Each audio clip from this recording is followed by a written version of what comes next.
Orang suka bertanya tentang guru, belajar dari mana. Karena ada arahan, kita hidup ini harus punya guru. Tapi gurunya guru yang seorang yang sudah kenal dengan Allah, Karena apa? Ilmunya itu ilmu Allah. Jangan kita berguru kepada manusia. Beda pemberian daripada manusia itu menjadi penghalang. Apalagi gurunya ya belum ma'rifat kepada Allah, belum kenal kepada Allah, malah menjadi penghalang sehingga kita dibutakan hati kita. Ya, apalagi ilmunya ilmu hafalan. Apa yang digali hanya fikih. Fikih itu adalah amal yang sia-sia. Sementara kewajiban kita ini, kita asal dari surganya Allah harus kembali kepada surganya Allah. Asal dari Allah harus kembali kepada Allah.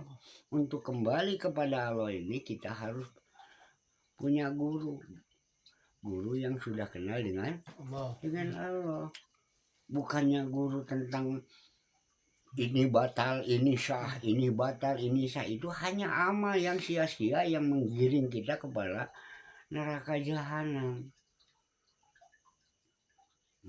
Suka bertanya orang, katanya gurunya dari mana, gurunya siapa, belajarnya dari mana. Loh, belajar itu dengan al-ilmu fi qalbi. Ilmu ini adalah di dalam kolbu, datang dari Allah masuk ke dalam kolbu. Karena apa? Ilmu adalah cahaya. Sehingga dengan cahaya itu tahu dunia, tahu akhirat, tahu Allah. Bukan hafal bahwa Allah ada. Allahu Akbar, Allah Maha Besar. Kelihatan enggak besarnya?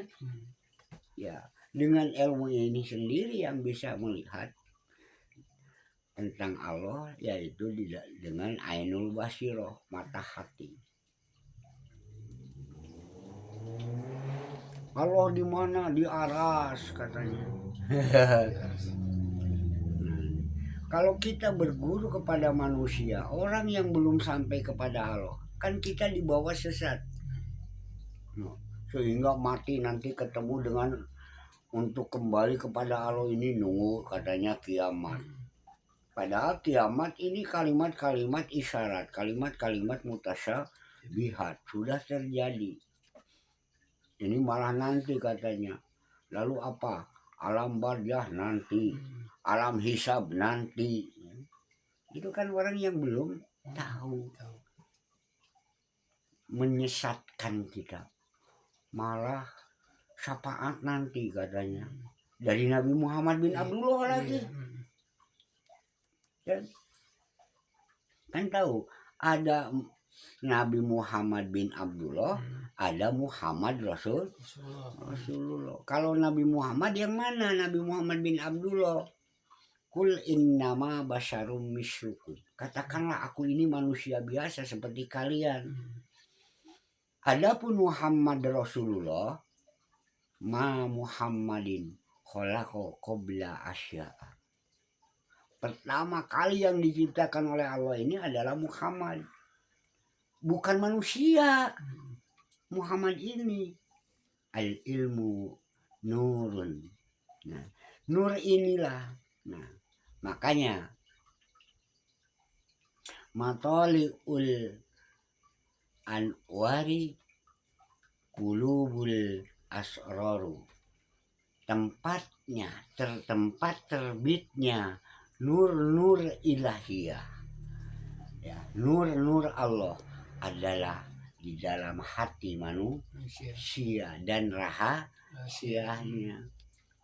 Kalau ilmu hafalan nggak bakalan sampai loh untuk mengenal Allah, nggak bakalan mampu untuk sampai kembali kepada Allah. Tidak ada amal yang mampu memasukkan kita ke dalam surga kecuali dengan iman dan beragama. Iman itu cahaya, iman itu nur, ya. Agama itu nur. Agama itu cahaya, ada wujudnya. Ini kan enggak, ngaku aja Islam selamat. Nah, disinilah pentingnya kita ini pemberian daripada manusia itu hanya menjadi penghalang. Kalau kita belajar kepada manusia yang belum sampai kepada Allah, itu kita ini hanya dibawa sesat, tidak akan bisa kembali kepada Allah.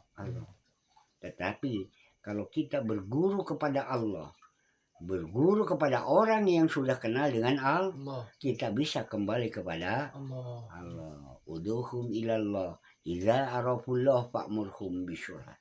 Ajaklah mereka kepada Allah. Andai kata mereka sudah makrifat kepada Allah, fa'murhum bisyurat. Ajarkan dia sholat. Sholat yang mana? Kata Nabi, andai kata kau ingin tahu sholatku, lihatlah sholatku. Siapa yang melihat Nabi sholat? Apakah sholat Nabi ngangkat tangan, ruku dan sujud seperti itu? Sholat yang mana? Karena lihat kembali kepada Al-Quran. Wa aqimis sholata lidzikri wa sholatul wusta, hadirkan hati dengan Allah. Sholat wusta dan sholat daim. An sholatihim daimun. Dengan tafakur, tadabur.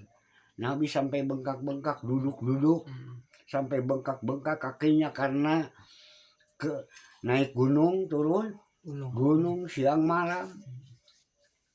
Bukan sholat jingklak-jingklak ke neraka. Ini orang yang memutar-mutar sholat ke neraka aja. Kenapa sholat bisa ke neraka? Di sini ada penyakit ini di dalam kolbu.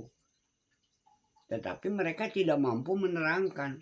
Hanya nyebut saja. Kalau katanya penyakit hati yang diharamkan oleh Allah, yaitu sifat robiah. Coba ada nggak yang menerangkan sifat robiah itu apa? Itulah penyebabnya amal masuk ke dalam neraka.